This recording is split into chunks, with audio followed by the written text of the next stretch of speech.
Welcome back to another episode of the Pursuit of Progress podcast. I am super excited today, everybody. I actually have a good friend of mine, somebody I've looked up to for the past year, and nobody better to ring in our first episode of season 2. So we're filming this today, the first week just passed in 2025, and we're hitting the ground running. And I think this is going to be a great episode just to learn a little bit more about this good friend of mine, as well as just some of the things he's been doing recently to I think really elevate his business and also just give back to his community. So with no further ado, this is Alex Skeen. Welcome to the show, buddy. Hey, how's it going, Adam? That's crazy to think that we're in 2025, isn't it? Yeah, man, it's nuts. But I'm really excited for you to join me today. I know we have a lot in common and we're both part of Legit Agents, which is our real estate group that we both have been involved in for quite some time. When did you join Legit Agents? Oof. Let's see, I joined, I think it was April of 2023, so it's been a couple of years now. Okay. A little longer than me. Okay. No regrets on making that jump. No, Really not at enjoy all. our database. I'm sure you're very familiar with. Yep. So you're out in the Quad Cities. So I'd love just to give our audience a little bit of a background on who you are. And also, it's just kind of dumb of me to even say, but I don't even really understand the Quad Cities, what that's referring to. Maybe just share that with the audience as well. Yeah, you wouldn't be the first one to not really understand what that is. So, for people that don't know, the Quad Cities is a area that's right on the Mississippi River between Iowa and Illinois. It's called the Quad Cities because there's really four cities that are like the main cities, but to be honest with you, there's more like 15 cities, like small towns all around that are quite, kind of a part of the Quad Cities area. Now, we're sitting at about 400,000 people in the metro area.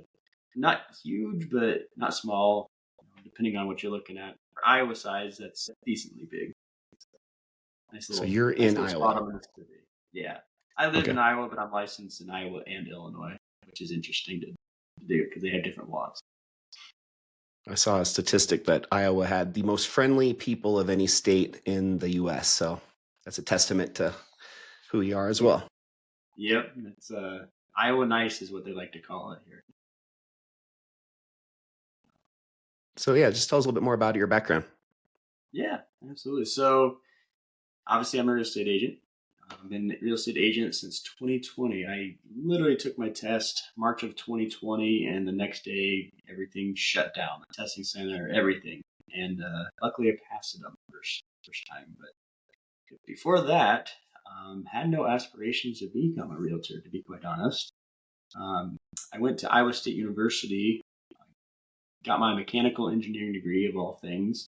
Did that, got a job here in the Quad Cities for a company called Alcoa. Now it's called Arconic. They went through some restructuring and all that. But what they did is they actually were manufacturer of aluminum. They have the largest mill in the whole entire world. Fun fact about that place, actually. So we manufacture aluminum. Their specialty is like special types of alloys. So we're like the number one supplier for all the commercial airplanes, Ford, F-150s, all the rockets, NASA, SpaceX, all of that. But one of the rooms in that facility limits how big an airplane can get because of the size of the room and having the largest rolling mill in the world.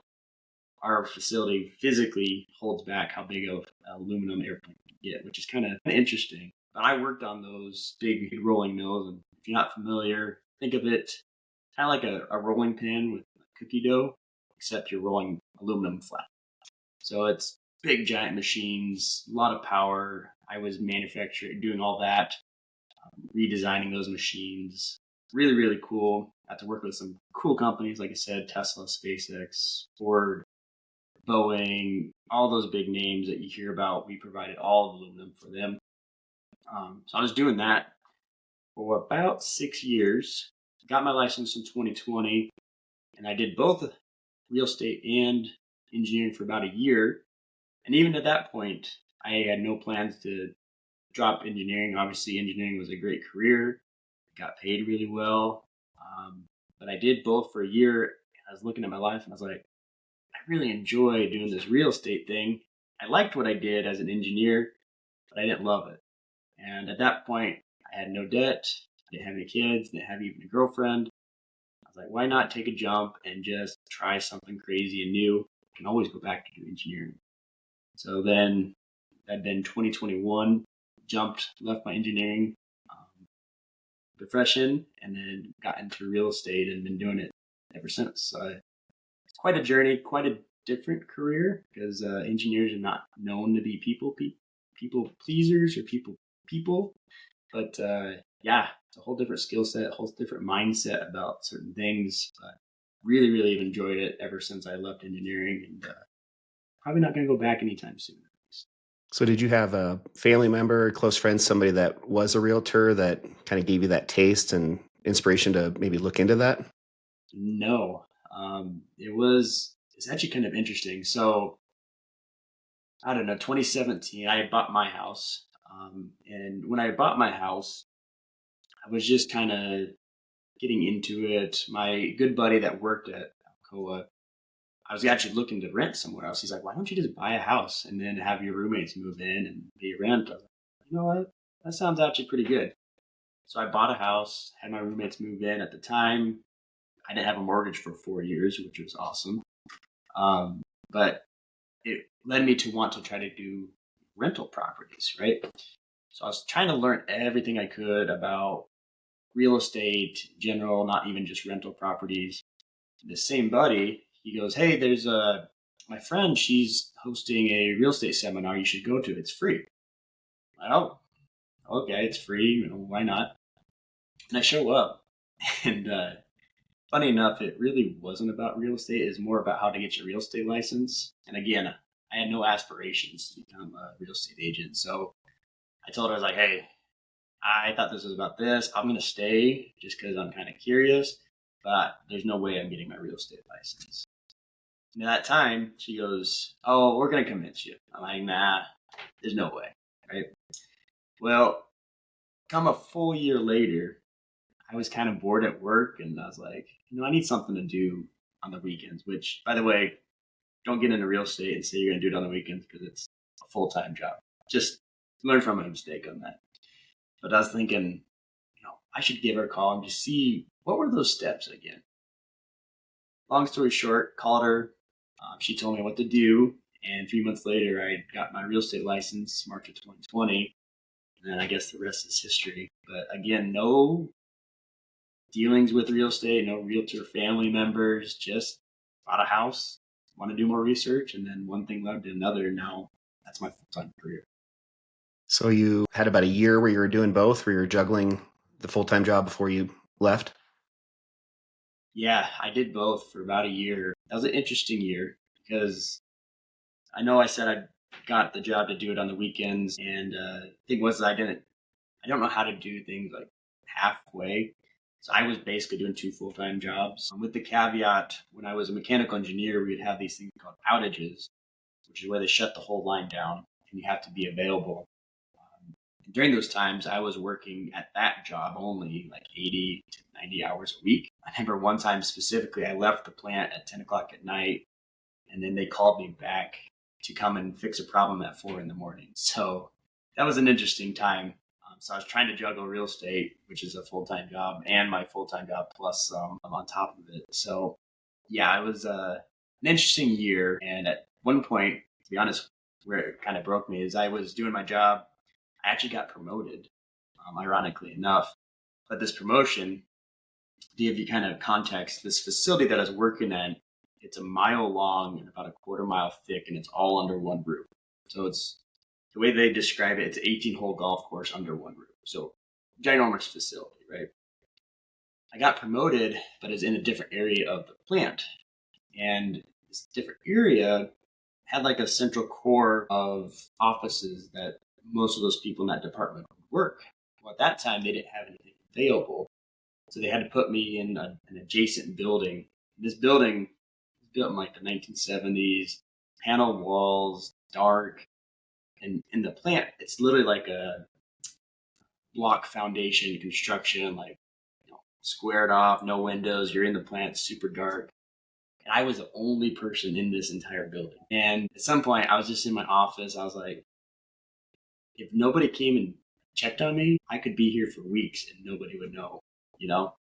And at that point, I was like, I'm really liking what I'm doing with the real estate thing. I'm getting to see people. I'm getting to do things. I'm going to go do that full time versus having to stay in this dark, dingy office where nobody even knows I exist there, which is ironic because it was actually technically a promotion. So interesting how that works out. So when you got your license, did you have any success right away, or did it take a while to get a little bit of momentum? Yeah, so that was an interesting time too because I think I told you I got my license March of 2020, which everybody on the outside's like, oh, that was a great time to get your license because things were booming, popping off, and it's like for anybody that was already established, yeah, it was a great time. But for me, not knowing anything about how to actually do a transaction, it was a terrible time because if you go back and you think about what was happening at that time, it's like everybody was panicking and trying to figure out how things are going. So anybody that was available to try to teach me were not available because they were trying to figure out their own life and how things are going to work out. So I literally got my license and just sat on it until probably October. So from March until October, didn't even learn anything hardly, but ended up finishing that year with 4 transactions. So somewhat successful in that sense, but yeah, the first year was not a whole lot. It was just enough of a taste to where I kind of like what I'm doing here. I've So yeah, it noticed, was an interesting time to start March of 2020. yeah, I bet. I've noticed you seem like you do a lot of open houses. Is that kind of your lane of growing your business initially, just with being a brand new agent, not having a ton of sphere of influence quite yet? Yeah, that was one of them. I was always drawn to social media. I thought it was a good way to be able to scale and reach people that I don't know. Another one that I did quite a bit when I first started was door knocking. Whether it was door knocking to invite people to open houses, door knocking just to tell people about the market. I did probably, I don't know, 400 homes a day, something like that for probably 6 months. I got some business from it, but I kind of got tired of doing the one to one versus one to many concept. So I started learning about real estate, social media stuff, and kind of led me down to YouTube, really. I mean, that's where it ended up eventually. But yeah, open houses, door knocking, just my sphere. That was the initial where am I going to get business, which I feel like most agents do, right up, especially sphere. You're asking your friends and family and stuff like that. Do you feel like I'm kind of speaking to you as I'm thinking about myself. I am terrified of door knocking just from I had a really bad business to business soliciting type job after college where I got duped into this, knocking on businesses, trying to sell them these coupon cards. Get goosebumps even thinking about it now, but it scarred me for life. So I cannot, I know I could get over this, but the whole door knocking thing's always been a challenge for me. Did that come naturally to you? Did you have any just funny stories about that? Or was that something that just after a while you just became kind of used to it? Because that's a long period of time. You said 400 homes a day for 6 months. Yeah, Ooh. just some crazy number like that. I could probably look it up. It did not come natural to me, but the reason I decided to do it was because I wasn't great at talking and opening the door. You don't have a choice. You're going to be talking to them, or you're going to embarrass yourself. So it was a good way for me to be able to talk to actual human beings and have a great conversation about real estate or life in general. And it forced me to do that. Was it comfortable? Not really. I mean, nobody's really comfortable talking to strangers, especially if you're not used to it. I mean, think about my background. I'm an engineer. Not engineers are not known for being super sociable, and I was similar. I wasn't the worst. I wasn't the super nerdy engineer, but no, it was uncomfortable, especially right at first. And as I got better at it, I brought other agents on for that very reason. New agents are trying to find business. They see them door knocking. So I would take them with me and force them to talk to the people. And it helped those agents as well, just being able to be articulate about what you're talking about. Super helpful. I wouldn't trade it for the world. I loved it when I did it. I still enjoy it sometimes because I still will do it sometimes for like open houses and stuff, but it's not the main focus of my business anymore, for sure. Yeah, it seems like we both have a similar mindset where the scalability, or you mentioned a minute ago, one to one versus one to many, and just the power of YouTube, which you're further along down that road than I am. But maybe we can just chat for a second about that for any listeners that are maybe also in real estate and on the fence about that as a form of generating business. What kind Yeah. of point did that come into your, when did you kind of see that that was something that was even out there as a potential way to lead generate? Is that something that Yeah. led you initially to Will and Eli, or that's, for everybody that doesn't know, that's who we both are kind of connected with through legit agents, or was it some other way? Yeah. So I think I mentioned, I was looking at that one to many. So I was drawn to social media. At the time, it was Facebook. I was trying to figure out Instagram. To be honest, I'm still trying to figure out Instagram. But I started making videos on there. Um, agents saw it. That's great. People compliment you. That's great. But I noticed I really wasn't reaching people that wanted to necessarily work with me. Yes, people were seeing me. Yes, it was giving me the reps to make videos. But I always wanted to do YouTube. I just didn't know how to make it work, to be honest, because YouTube is a national platform versus Facebook or Instagram. It seems a little bit more local, which it kind of is because it's your friends, it's your local population, typically, especially when you're brand new to social media. I was like, how can I, in the Quad Cities, town of 400,000 people, use YouTube to actually get clients? I mean, it just doesn't make sense. If I do like escrow videos or interest rate videos, who's actually going to watch it? So I actually started a YouTube channel. That would have been July of 2021. When I say started, I literally just signed up for it. I didn't do anything with it because I just didn't know how to do it. But kind of led me on the journey of, okay, how can I utilize it to make it work for my area, for myself, and actually make people give me a call. So through that, you do your own YouTube research from other people. Came across quite a few different groups, different methodologies. I mean, as you're probably familiar, there's more than one way to go skin the cat when it comes to YouTube. But the one I was drawn to was the living in concept, which is Jackson. I'm sure you're familiar with Jackson and Jesse. In case your listeners don't know, great YouTubers. They kind of paved the way on the method that we utilize. And I like them, and I always thought about contacting Jackson and Jesse. But the thing I wasn't as drawn to is they were just about YouTube. And I wanted to become really good at the real estate side. And one of the vlogs or videos that I watched about Jackson, he mentioned Will and Eli and how well they were doing with YouTube and how well they did with the real estate side.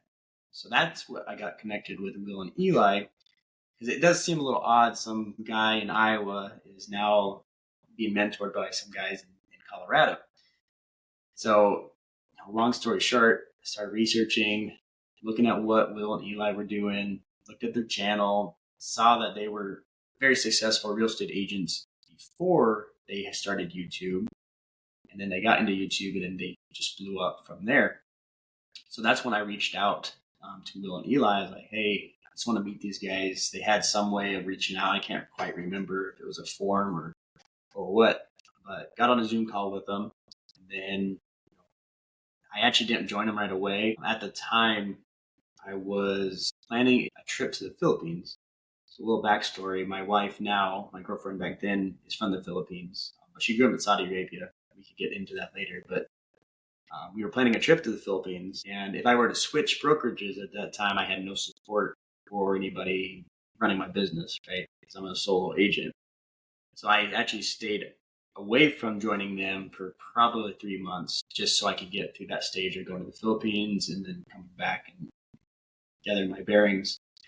But the real reason I joined them was that, I'm sure you're familiar, Will actually made me uncomfortable. He made it obvious, like, I'm not doing certain things. To me, at that time, my YouTube channel was probably sitting at 500 subscribers. I was like, oh yeah, I got 500 subscribers in this 400,000 people area. I'm doing pretty well. And he just rips me apart. He didn't even know me. And I was like, oh my God. But I like that. It's like, he's actually going to tell me what I need to hear, not what I want to hear. So not only did they have the real estate background, they had the YouTube background, but they're also going to try to hold me accountable. All right, I'm in. So I end up joining them. And again, the rest is history from there. So it was quite a journey. That's a thing about YouTube as well, is yes, it brings me clients. Yes, it's great for business, but it also has allowed me to meet people. I mean, that's why me and you are talking, all because I decided to start researching on how to do YouTube. And yeah, it's very interesting how a life works and how you get connected with people. And YouTube's been a big part of that for me. What would you say your percentage of business right now is from YouTube? Is it 50% or more? I mean, is it a good chunk or? I actually just looked at this the other day. I think it was like 35% of my business. Um, it's kind of hard to calculate because most of my business is referrals, but a lot of those referrals came from YouTube. So, Mhm. you calculate it as a referral or do you calculate it that is from YouTube? But directly from YouTube is about a third of it. Well, I'm imagining you had a lot of initial success with YouTube on your own without needing anybody else, just from being that mechanical engineering background. You just seem like one of the people in our group that's the most savvy with just process systems. And I'm sure a lot of that comes just from, again, your background as an engineer and just looking at things from a different angle and just, having non-negotiables. It needs to happen in this certain specific way to find success. And Yeah, there's a lot of that. Thing I'll tell you about like engineering school is you learn physics, you learn dynamics, you learn fluid mechanics, you learn all these things. But the main thing that they're teaching you there is how to think, and not so much like indoctrination. I mean, that's probably going on now, but more of like, how do you think logically through a situation or logically through figuring out how to solve a problem? And a lot of that translates really well into systems and processes and how to make something happen. In automations, that's a really core piece of how I think is a flow chart. Okay, if this happens, then we're going to do this, this, and this. That's very much an engineering mindset sort of thing. And I know a lot of our agents struggle a little bit with that. And that's why I reach out to agents if they ever need anything, because that just clicks with me pretty quickly. And I do think it's because of my mechanical engineering background. And that being said, if you're thinking you want to do automations, it's not that hard of skill to learn. You just got to start thinking more logically, where a lot of real estate agents are more that people person where they can communicate really, really well, not so much the back end, which I think a lot of agents struggle with actually building a business, is they're not building the process and systems in the background to actually help their people pleasing portion of it. So yeah, I do think my mechanical engineering has helped me with the systems and processes, but I also think I could have probably figured it out without having that background, just because my mind just thinks analytically anyway. Mhm. Well, let's talk for a minute just about community involvement, because that's another area that when I look at all the different people in our group, I always have looked up to. Just it seems like you really prioritize that, and that's a big part of just your personal life, just giving back to the community, finding different ways to, whether it's intentional or not, by doing so. I think it also helps you network with other people that maybe you're kind of low hanging fruit in a sense, as far as you're connecting with them in a much different way than they're maybe used to, and it's not a salesy, no high pressure. It's nothing like that. You're not even trying to sell them anything. You're just, doing something good natured, and you're being rewarded on the back end, maybe by, just having people connect with you. Just maybe talk through a little bit of that. Cause I know I've watched you on social with your wife now, how you guys were, we'll talk more about 75 Hard also, but you're going around every night picking up trash. I know you were doing some really cool events for the dog park in your area. Maybe just like share a little bit about some of that stuff. Yeah, so my community involvement is kind of an interesting story as well when it comes to real estate. So back up when I was a mechanical engineer, I got involved in their young professional group. That's like a community outreach group. First, I joined them because I wanted to meet people. At that time, I was single, so I wanted to meet any girls, to see who's out there. Long story short, with that, my boss at the time, she was the lead for that young professionals group. I was involved from helping them plan events, but I wasn't leading it. And my boss, she got promoted, and she needed somebody to replace her. So she came to me and started asking me to lead the meetings and eventually become the director of that. So I became the director of that young professionals group, which meant I got to plan everything and delegate people to help me plan. certain community events. And I enjoyed that. And when I was pre-licensed, I was kind of on a journey to figure out like, what is this life about, right? So I started taking note of like, when am I the most happy? And the young professionals group came up because I noticed when I'm helping somebody, whether it's donating my time, donating money, or helping them build a skill or whatever, that's when I was the most happy. I was like, how could this translate into some kind of career? And that's also where real estate kind of came in. I said is because I was researching real estate, which is 100% true. But when I was doing this reflection, it's like, well, real estate agents help people. I like helping people. Maybe this would be a good match, right? So I was doing it as the young professionals group, and then I left, and I kind of just was out on my own, right? I didn't have a big organization helping me donate money, which at that time it was the company's money, not mine, but it felt good because it felt like I was getting money, right? So I got into real estate, and honestly was not doing much community type stuff, but I missed it. And at the time, the realtor board had heard that I was the young professionals network of this big company. So they reached out to me because they had something similar on the realtor board.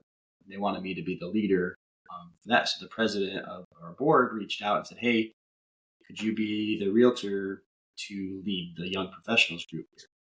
I don't know. I'm brand new to this real estate thing. Why not? Right. So I became the leader of that young professionals board, which we ended up changing the name. It's something completely different now, but a similar idea. It's an outreach to the community. As a part of that, I got connected with a lot of different committees, organizations, leaders of the community to where I've left that group now because that's a yearly leadership position. So I'm not the leader of it anymore. But I got involved with a lot of different committees. The big one, which has actually been with me since I was a mechanical engineer, is Big Brothers Big Sisters. It's called Putt Around.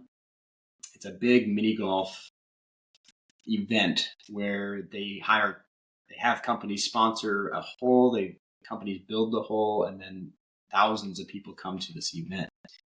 So I've been on that committee ever since I left being the young professionals at the big company Arconic. And then I got involved with it's actually a class with the city that I live in. It was a Citizens Academy. They take you through the entire city on how the city operates, what the facilities look like. You literally take a field trip to all the different facilities of like where they clean the water, where they take the trash, that sort of stuff. And as a part of that, they introduced me to committees that were part of the city. And that's how I got involved with the dog park. They have a dog park committee that raises money to help facilitate the dog park, any upgrades that's beyond taxpayer type maintenance. So I got involved with that. Every year we have a big event called Dogtoberfest. I become the MC for that. So I get to be the announcer and talk about what that whole event is about. And then, side projects. We just had a walk for the dog park. But just getting involved in the community is more of a selfish thing, I guess, because it makes me super happy to be able to help people. And as a part of that, obviously people talk to me and start talking to me about real estate. So it translates, but it's not really my main goal. It's more of something I just enjoy doing. And it really helps on that end of things. And it also gives me something to post on social media a lot. So that's probably why you get to see that. Just the fact that you're, very genuine on your reason for doing it, I think that goes a long way. I've had a hard time with that, just finding ways to get more involved in the community and then worrying if I have enough bandwidth to do that and not have it affect my, stuff that's making me money. It's just an area that I think a lot of people, not just myself, are, I'm sure, motivated to maybe get a little bit more involved in the community and just don't know where to even look, where to start. So that was just interesting just to hear how one little decision snowballs into all these different opportunities. And that seems to be kind of the theme with a lot of, areas within our real estate industry, just make one decision and then that turns into a new opportunity and it goes from there. I think that's true in life, not just even real estate. I look back and you start tracing back the decisions that you made to where you're at now. It's like that little tiny decision of turning on YouTube to figure out how to use YouTube has transpired into all of this. And it's like, okay, I see these connections. It's very cool for me. It's one of the biggest things I enjoy looking at is, okay, what decision led me to this? Maybe it's that logical mind of mine, but I love seeing those types of connections.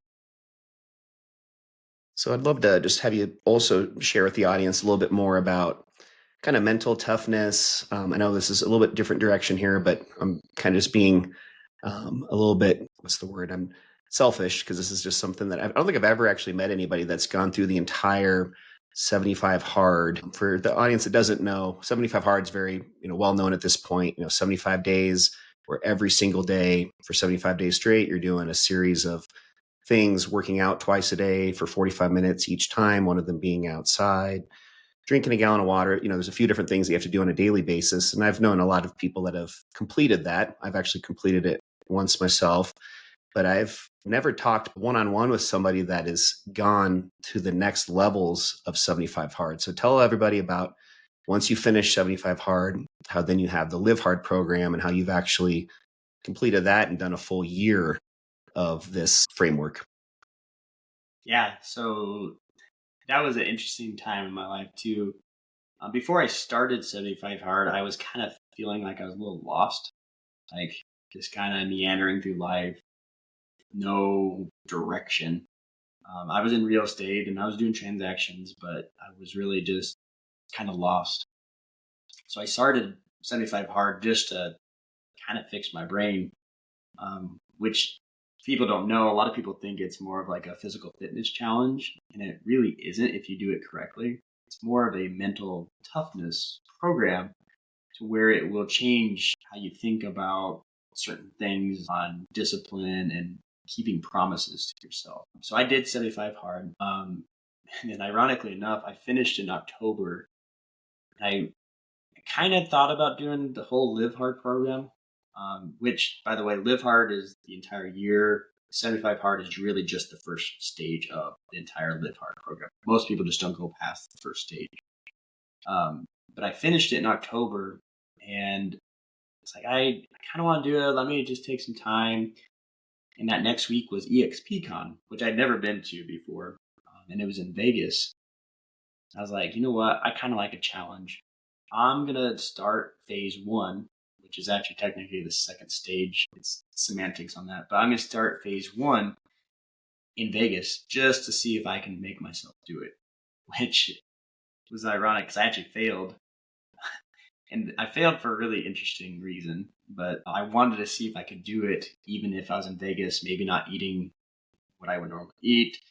Hard to drink a gallon of water when you're in Vegas because for a conference, you're in the conference, you're not on your regular schedule, and then you got to also work out.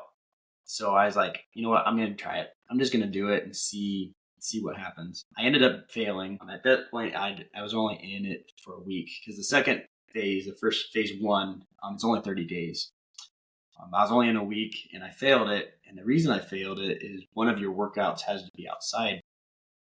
And I did my workout and I did walking. But if you've ever been in Vegas, you know that you're walking and a lot of times all these casinos are connected together. And I didn't even register that I hadn't walked outside. I had walked and did my 45 minutes, but I didn't even register that it wasn't outside until I was literally almost asleep. My wife calls me. She's like, "Hey, did you do your workout?" I'm like, "Crap, I didn't do it." And I was like, "I'm a weekend. I'm just gonna, let it go." So I started right back over, and then finished that one. But going through the biggest learning I have, and you can tell from people that have done 75 hard if they actually understood what it was about, is how they react to different things. And the biggest learning I had was not that I could do 2 workouts, not I could drink a gallon of water, not that I could, do this, that, and the other, is can I keep a promise to myself, right? Can I tell myself I'm going to do X and I actually go do X when I say I'm going to do it? Most people can't keep promises to themselves. People always talk about, oh, you gotta do what you say and keep your word. People think of that externally more so. It's like, okay, Adam, I'm going to tell you I'm going to show up to your podcast, and then I don't. Okay, I'm not a man of my word. But if I do show up, I am a man of my word, right? Which it's easier to do with external. It's hard to do with yourself. So saying you're going to do something, go do that 45-minute workout, and you don't do it, all of a sudden you lose confidence in yourself because you're lying to yourself. So that was the biggest thing that I took from it. I went through phase 2, phase 3, which is only 3 phases plus 75 hard. And it's a full year, yes, but it's not the entire year that you're doing it. In fact, you have to take some time off. And the reason for that is somebody, maybe they're doing a physical fitness thing and all of a sudden they take a week off and then they just can't get back into it. So the reason there's a phase in there where you have to take time off from the 7-hour program is because you have to be mentally tough enough to tell yourself you're going to start back up at this time and this date. So that was very interesting, and it was a learning for me, all about the keeping the promises for yourself. Just having that break in there teaches you a lot about yourself if you can get back at it. Dude, I am dealing with that right now, man. Just after the last 2 weeks, holidays, just sleeping in a little bit later every day. My guy that I work out with every morning, early in the morning, he was out of town, so I wasn't going to the gym. I was sleeping in. Just, it is crazy how quickly you can lose that momentum, and at least for myself. And I agree with you, man. I think the biggest thing with 75 hard is just that mindset shift of accountability. And it's not about somebody else relying on you to show up, being able to show up for yourself and having that be important enough to you, having enough of that self-belief or just confidence in yourself to have that as a non-negotiable, even if it isn't for anybody else other than yourself. And I still struggle with that. I think I should do 75 hard again and try and work that muscle a little bit better. But it seems like you have that really dialed in to that next level where you're like your comment about you failed, but it was because you still, did a 45-minute workout, but you were inside for part of it in Las Vegas. I mean, that is just the fact that you're even saying that is just showing how, you truly did complete 75 hard, and it wasn't just going through the motions and, oh yeah, I walked my dog for 45 minutes. Did I break a sweat? No, but no, I worked out, that kind of mentality. And I kind of fell a little bit more into that category when I did it, not having quite as high of a level of expectation for myself. Yeah, and the thing is you're always going to struggle. I still struggle with that. When you go through the program, and you do it correctly, you just catch yourself before it gets too bad. I still struggle with saying I'm going to go do something and then wife's home, let's go get some dinner. I don't really need to go finish that document or whatever. That still happens. If you listen to Andy Frisella, he talks about that, where it's a skill that you learn in 75 hard, but you have to continue to strive to do it. Otherwise, you get dull. And I definitely feel that. I've had times since I've done that where I do completely feel dull, like not keeping the promises to myself.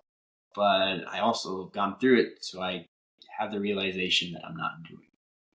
And it almost makes you feel worse now that you have that realization that you're not doing and you're capable of doing it. So you can struggle with it. Everybody struggles with it, but you just got to be able to catch yourself and then make corrective actions. That's the biggest thing. So I've seen on your social where your wife has been, involved with you on at least some of these things we've been talking about, walking through the neighborhood, picking up trash. Did she also do 75 hard? Has she been an accountability partner to kind of push each other since you're both working towards something together? Or is she just really supporting you where if she sees you're out doing something, she wants to, join you and kind of motivate you? Yes and no. So she likes doing the stuff with me. Specifically, if I go on my walks and I carry my backpack and make it actually a workout. But she has not gone through the full 75 hard days. We tried to do it right after we got married, but she fell off pretty quick. Excuse me. Which when she was asking about doing it, I told her it's going to be one of the hardest things she's probably done. And don't get me wrong, it is one of the harder things that you're probably going to do just to keep yourself accountable. And I would suggest, and I tell this to people all the time, if you're not fully committed to do 75 hard, it's not worth doing, because you're gonna fall back on yourself. You're gonna feel worse than if you had not done it at all. Now, that's different than doing it and failing. But as long as you're committed to actually completing it, it's going to help you a ton. But if you're not, it's going to hurt you in the long run. When she started 75 hard, she wanted to do it. I don't think she was fully committed to do it. That doesn't mean she didn't do a lot of great things. She was doing her 45-minute workouts. She was doing her reading. She was doing all of it. It just didn't happen all every single day. But she's super supportive of everything that I do. I couldn't ask for a better wife in that sense. She is there. She is rooting for me for everything that I'm doing. And she's participating in a lot of it as well. So super thankful to have her by my side. 75 hard or really anything else, to be honest. Yeah, I feel like anytime she's in the background of any of your videos, she just always has such like an infectious smile. She just seems like somebody that's very positive, upbeat, and I've never met her before, but I just feel like just that energy comes off whenever I see her in any of your videos.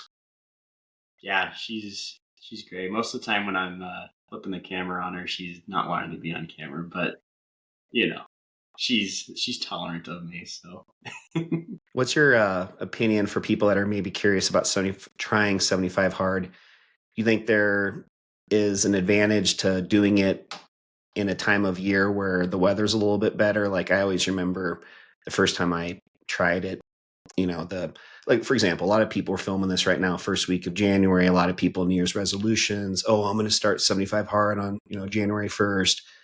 But I just feel like, man, the weather for that second workout, which has to be outdoors. I mean, I feel like that was what tested me the most when I did it the first time, and I started it, I think, in January. That's a side note. That's actually how I connected first with Will and Eli. They actually had a 75 hard Facebook group where everybody paid into it, and then it went to a good cause.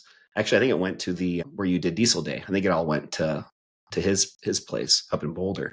But anyways, was just curious on your opinion on when to start, and if it's a better strategy to do it in the warm weather where maybe you're not going to be tested quite as much, versus I'm sure you're probably going to get more out of it if you do it during a harder time of year like right now.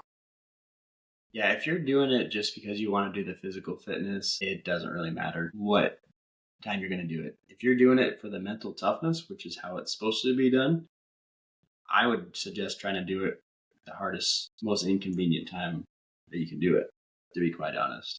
Mm-hmm. When I started it, it actually was a little bit inconvenient, but not terrible. When I did it, I didn't quite fully understand, like, okay, this is how it's going to change my mind and change my brain and stuff. If I was to do it over again, which I have done 75 hard again before, I would try to do it during some of the hardest times, because that will build your mind even more than if you do it when it's convenient. Mm-hmm. Yeah, I agree with that. Yeah. More likely to That's fail. Interesting that you met Will and Eli through 75 hard, because ironically enough, I never had heard of it until Will talked about Andy Frisella, and I was like, who's Andy Frisella? Which is ironic because obviously Andy's a lot more famous than Will, but I knew Will before I knew Andy. So that connection is there too with me and Will when it comes to that. I think they just talked about it on a podcast. That was before I even had talked to them in person. So interesting times. Yeah, as we just talk about 75 hard and just earlier, just kind of my admiration of you, of just how it seems like you're really good with systems and processes and just very successful in your business. It kind of all comes for full circle in a sense, where I'm just thinking about how the skill set you build with something like 75 hard, where you're really training your brain and your mind to have these non-negotiables where every day these certain things have to be done. I'm sure that's directly affected your productivity with your business, where when you're building out new lanes of focus with maybe different projects you're working on, or building out your YouTube channel, or maybe starting a podcast, or doing these community events. Kind of that same mindset where these are non-negotiable things where, yeah, you got a lot on your plate, but these certain things have to happen each day in order to move the needle forward. And I think under the subliminally, that's probably been a benefit to you, just having that mindset and that skill improved. Yeah, absolutely. It's definitely changed my productivity. And you said it, when I'm off, which I get off all the time, it's just the ability to catch it.